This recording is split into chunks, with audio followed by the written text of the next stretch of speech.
Hi, me again, David Ritchie. I thought we'd have a little chat about the sonnet in English. The sonnet was introduced into English from Italian by a courtier at the court of Henry VIII called Sir Thomas Wyatt.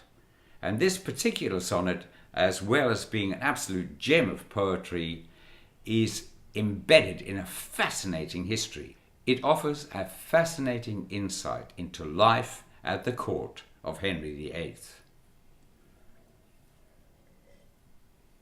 This is how it goes. They flee from me that sometime did me seek, with naked foot, stalking in my chamber. And I have seen them gentle, tame, and meek, that now are wild and do not remember, that sometimes they put themselves in danger, to take bread at my hand. And now they range, busily seeking with continual change. Second stanza. Thank it be fortune, it had been otherwise 20 times better. But once, in special, in thin array, after a pleasant guise, when her loose gown did from her shoulders fall, and she caught me in her arms, long and small, and therewithal so sweetly did me kiss, and softly said, Dear heart, how like you this? Beautiful, subtle, contained eroticism there. The next stanza has a really contained, bitter sarcasm and irony under a genteel surface.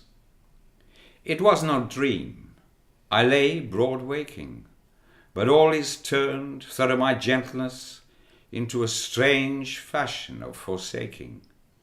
And I have leave to go of her goodness, and she also to use new fangleness. Besith that I so kindly am served, pray tell me this, what hath she now deserved? What hath she now deserved? Interestingly, that line points to the intriguing history in which this poem was embedded. Because in 1533, Henry VIII, who'd had his eye on Anne Boleyn, married Anne Boleyn. And in that same year, 1533, she gave birth to Elizabeth. Elizabeth, who in 1564 went on to be good Queen Elizabeth I. In 1536, Anne Boleyn was arraigned on multiple counts of adultery because Henry VIII wanted rid of her because she hadn't given him a male heir.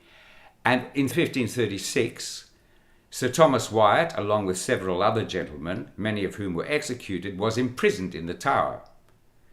Sir Thomas Wyatt witnessed the execution of Anne Boleyn for adultery on May the 19th, 1536.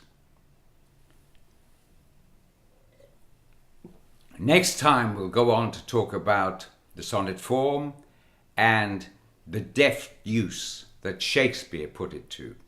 Cheers.